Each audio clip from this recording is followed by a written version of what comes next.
Unconditional order அப்படின்னு சொல்றோம். ஒரு ட்ரேடர் வந்து கேஷே இல்லாம ஒரு பிசினஸ் டிரான்சாக்ஷன்ஸ் பண்றாரு, ஒரு சேல்ஸ்மேன் கிட்ட போய் ஒரு குட்ஸ் வந்து பர்ச்சேஸ் பண்றாரு. ஸோ பர்ச்சேஸ் பண்ணும்போது ஒரு டாக்குமெண்ட்டை வந்து ப்ரொவைட் பண்றாங்க. வித்தின் அ டேட்ல நான் வந்து உங்களுக்கு அமௌண்ட்டை செட்டில் பண்றேன் அப்படின்னு சொல்லிட்டு ஒரு டாக்குமெண்ட்டை ப்ரொவைட் பண்றாங்க. ஸோ அந்த டாக்குமெண்ட்டை நம்ம என்ன சொல்றோம் அப்படின்னா பில் ஆஃப் எக்ஸ்சேஞ்ச் அப்படின்னு சொல்றோம். அந்த டாக்குமெண்ட்ல என்ன இருக்கும் அப்படின்னா, so within how many days or within how many month அவங்க பே பண்ண போறாங்க, எத்தனை ருபீஸ் அவங்க பே பண்ண போறாங்க அப்படிங்கிற டீட்டெயில் வந்து இந்த டாக்குமெண்ட் இருக்கு. So we can say that bill of exchange அப்படின்னு சொல்றோம். ஸோ இந்த பில் ஆஃப் எக்ஸ்சேஞ்சுக்கு வந்து சில ஜேர்னல் என்ட்ரிஸ் இருக்கு. அதில் வந்து பார்த்தீங்கன்னா 3 பார்ட்டிஸ் வந்து இன்வால்வ் ஆகிருப்பாங்க: drawer, drawee and payee. So drawer அப்படிங்கிறவங்க சேல்ஸ் பண்ணுறவங்க, ட்ராயிங்கிறவங்க அதை பர்ச்சேஸ் பண்ணுறாங்க. ஸோ பேயிங்கிறவங்க apart from the amount pay பண்ணுறாங்க. ஸோ இந்த ட்ராயரோட அக்கௌண்ட்லையும் ட்ராயிரோட அக்கௌண்ட்லையும் ஒரு ஜேர்னல் என்ட்ரிஸ் நம்ம பார்க்கணும்.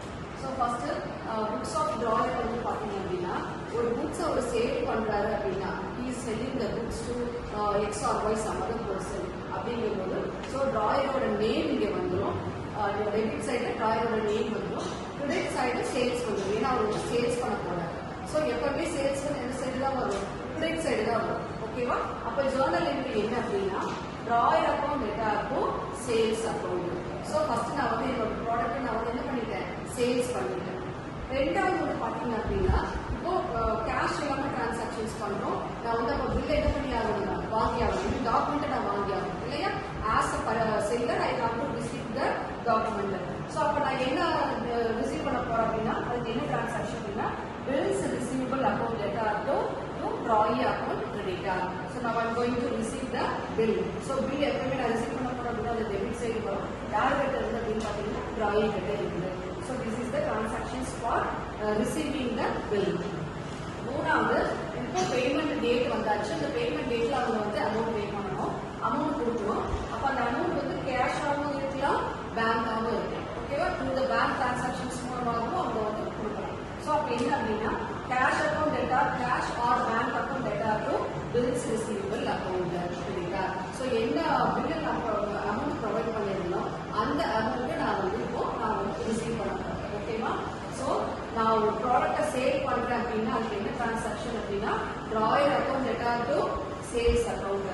ஒரு அந்த கேஷே இல்லாம நான் சேல் பண்ணினதுக்கு ஒரு பில் நான் வந்து வாங்குறேன், ஒரு டாக்குமெண்ட் வாங்குறேன் அப்படின்னா அதுக்கு என்ன ஜேர்னல் என்ட்ரினா, bills receivable account debtor to யாருக்கு வந்து அந்த டாக்குமெண்ட்டை வாங்குறேன்னா அவங்களுடைய நேம் இங்கே வரும். தேர்ட் வந்து அந்த பர்டிகுலர் டேட்ல நான் அமௌண்ட்டை ரிசீவ் பண்றேன் அப்படின்னா, cash or bank account debtor to bills receivable account. So இது யாரோட ஜேர்னல் என்ட்ரி அப்படின்னா, ட்ராயரோட ஜேர்னல் என்ட்ரி. இப்போ ட்ராயிங்கோட ஜேர்னல் என்ட்ரி என்ன அப்படின்னு பார்த்தீங்கன்னா, இப்போ இவர் இந்த புக்ஸ் சேல்ஸ் பண்ணியிருந்தார் அப்படின்னா, அப்போ இந்த பர்சன் என்ன பண்ணியிருப்பாருங்க? புக்ஸை பர்ச்சேஸ் பண்ணியிருப்பாங்க. அப்போ பர்ச்சேஸ் ஆஃப் குட்ஸ் அப்படின்னா பர்ச்சேஸ் எப்பவுமே எந்த சைடு தான் வருங்க? டெபிட் சைடு தான் வரும். ஓகேவா? So purchase account debtor to debtor என்ன அமௌண்ட் அங்கே போடணும், யாருக்கு இருந்து நான் வாங்கியிருக்கணும், நான் சேல்ஸ் பர்சனோட நேம் இருக்கும், அந்த நேமை நான் வந்து இங்கே போடணும். ஓகேவா? So purchase account debtor to drawer account creditor. இப்போ நான் வந்து அவங்களுக்கு என்ன ப்ரொவைட் பண்ணணும் அப்படின்னா, பில் ஆஃப் எக்ஸ்சேஞ்ச் டாக்குமெண்ட் நான் ப்ரொவைட் பண்ணணும். So please time of acceptance நான் என்ன கொடுக்கணும், என்ன டாக்குமெண்ட் கொடுக்கணும் அது. இப்போ drawer account debtor to bills payable account, நான் பில்ஸ் பே பண்ண போறேன் அப்படின்னு சொல்லிட்டு ஒரு ஜேர்னல் என்ட்ரி நீங்க வந்து கொடுக்கணும். So drawer account debtor to bills payable account credit side. அப்போ பேமெண்ட் டைம்ல நான் வந்து அந்த டியூ டேட்ல அவங்களுக்கு நான் பேமெண்ட் பண்ணணும். அப்போ நான் பேமெண்ட் பண்ணணும்னா இது can be cash or bank. அப்போ என்ன பண்ணணும்? Bills payable account debtor payable அப்படின்னால எனக்கு எக்ஸ்பென்சஸ் டெபிட் சைடு தான் வரும். ஓகேவா? ஸோ அதை நான் எப்படி கொடுக்க போறோம்? கேஷ் ஆகோ இல்லை இந்த பேங்க் மூலமாக நான் கொடுக்க போறேன். ஸோ பில்ஸ் பேயபிள் அக்கௌண்ட் டெட்டாக இருக்கும், cash or bank account debtor I mean creditor. அந்த அமௌண்ட் வந்து அந்த காலத்தில் வந்துடும். ஸோ இந்த புக்ஸ் ஆஃப் ட்ராயிங்ல நான் பர்ச்சேஸ் பண்ணேன் அப்படின்னா பர்ச்சேஸ் எப்பவுமே டெபிட் சைடு தான் வரும். ஸோ யார் வந்து வாங்குறேன்னா அவங்களுடைய நேம் இங்கே வரும். ஓகேவா? பர்ச்சேஸ் அக்கௌண்ட் டெட்டார் டு ட்ராயரோட அக்கௌண்ட் கிரெடிட்டர். அந்த பில் ஆஃப் அக்செப்டன்ஸ் நமக்கு அக்செப்ட் பண்ணும்போது ட்ராயரோட நேம்ல நான் போட்டு பில்ஸ் பேயபிள் அப்படிங்கிறத நம்ம போடணும். ஓகேவா? Drawer account debtor to bills payable account.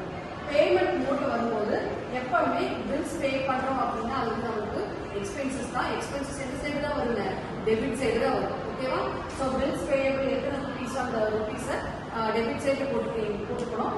கேஷாவும் நான் பே பண்ணலாம், இல்ல த்ரூ த பேங்காவும் நான் பே பண்ணலாம். அப்போ என்னோட கம்பெனில இருந்து வெளியில போயிருக்கு அப்படின்னு நான் க்ளோஸ் அவுட் இல்லையா, அப்போ கேஷ் ஆர் பேங்க் அக்கௌண்ட் என்ன அமௌண்ட் நீங்க போடணும். ஓகேவா?